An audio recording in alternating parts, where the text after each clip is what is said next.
पश्चिम बंगाल के भवानीपुर के नतीजों ने ममता बनर्जी की सियासत को झटका दिया तो सपा मुखिया अखिलेश यादव से लेकर पप्पू यादव तक कई नेता इसे लोकतंत्र का काला दिन बताने की दुहाई देने लगे। यदि दीदी चुनाव नहीं जीती, बीजेपी यदि चुनाव जीत गए तो पप्पू यादव सेवा करना, मदद करना, संघर्ष करना बंद कर दें। पप्पू यादव जी, घमंड तो रावण का भी नहीं चला। आप क्या चीज हो, ये जनता है। आप कहते हो कि दीदी के अलावा कोई नहीं जीतेगा, दीदी चुनाव जीतेगी। बीजेपी चुनाव जीती तो पप्पू यादव सेवा करना बंद कर देंगे। दीदी के अलावा कोई नहीं जीतेगा। यदि दीदी चुनाव नहीं जीती, हम्बा हम्बा रम्बा रम्बा कम्बा कम्बा दुम्बा दुम्बा बुम्बा बुम्बा बम्बा बम्बा। तो जो बात आपने कही है उसके लिए तैयार हो जाएगा कि आप जनता के ठेकेदार नहीं हो। पीछे मत हटिएगा, क्योंकि आपने ममता दीदी को यानी हारते हुए सीट पर देखा है। আমিও বলেছি রাষ্ট্রবাদী মুসলিম, আপনারাও বলেছেন সবকা সাথ সবকা বিকাশ। और सबसे बड़ा सवाल है कि ममता बनर्जी की हार क्या ये सिर्फ एक सीट की हार है या फिर 15 साल पुराने सियासी किले में बड़ी दरार की शुरुआत है। दर्शकों, चुनाव आयोग के आधिकारिक नतीजों के अनुसार तस्वीर साफ कर दी है कि शुभेंदु अधिकारी ने करीब 15,105 वोटों से जीत दर्ज की है और ममता बनर्जी की इस सीट से बुरी तरीके से मात दी है। अब सवाल ये है कि क्या ये सिर्फ वही कहानी है जो पहले नंदीगांव से देखी गई थी, या बंगाल की राजनीति एक नए दौर में प्रवेश कर चुकी है। एक तरफ नंदीग्राम तो दूसरी तरफ भवानीपुर। क्या ये महज जीत हार है या बंगाल की राजनीति में ताकत का संतुलन बदलाव रख रहा है? क्या शुभेंदु अधिकारी अब सिर्फ एक नेता नहीं बल्कि चुनावी यानी चुनौती तौर पर सबसे बड़ा एक चेहरा बन चुके हैं? आइए बताते हैं विस्तार से। नमस्कार, मैं योगेश कांतु और आप खबर एक्सपर्ट देख रहे हैं, जहां सवाल भी उठते हैं और सियासत की परतें भी खुलती रहती हैं।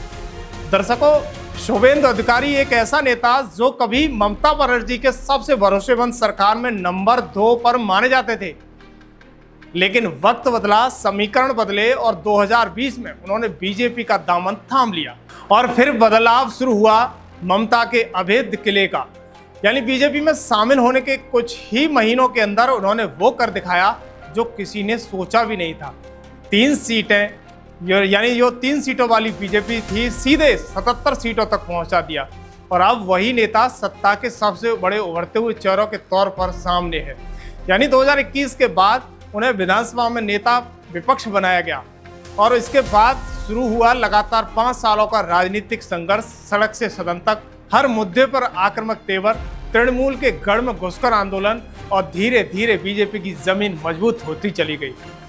और अब 5 साल बाद पार्टी ने ममता बनर्जी को 15 साल पुरानी सरकार को सत्ता से हटाने की दिशा में एक बड़ा कदम ला दिया है और पहली बार बंगाल में सरकार बन रही है। इसके साथ ही बीजेपी का पुराना सपना अंग, बंग और कलिंग भी साकार हो गया है। यानी बिहार, उड़ीसा के बाद अब बंगाल में भी पार्टी ने मजबूत पकड़ बना ली है। इस पूरे मिशन में प्रधानमंत्री नरेंद्र मोदी, गृह मंत्री अमित शाह और रणनीतिक अहम रही।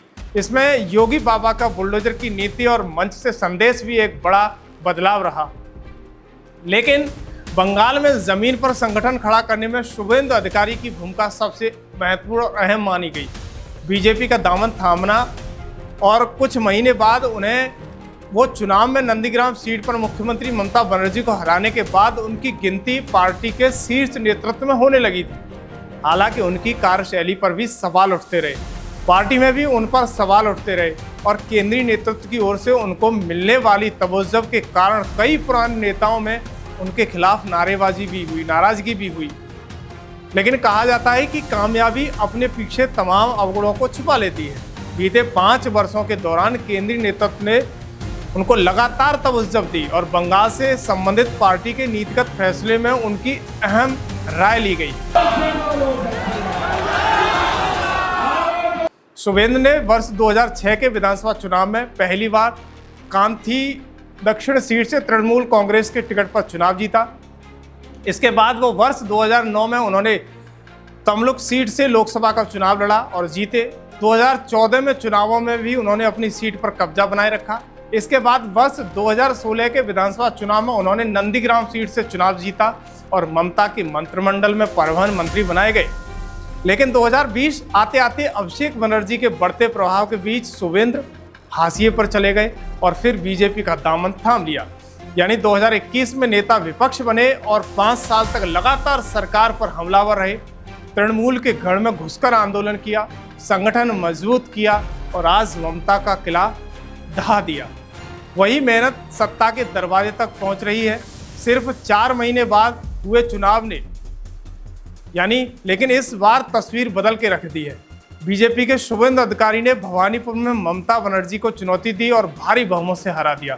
इतना ही नहीं, शुभेंदु अधिकारी ने भवानीपुर के साथ साथ नंदीग्राम से भी चुनाव लड़ा और वहां भी जीत दर्ज की।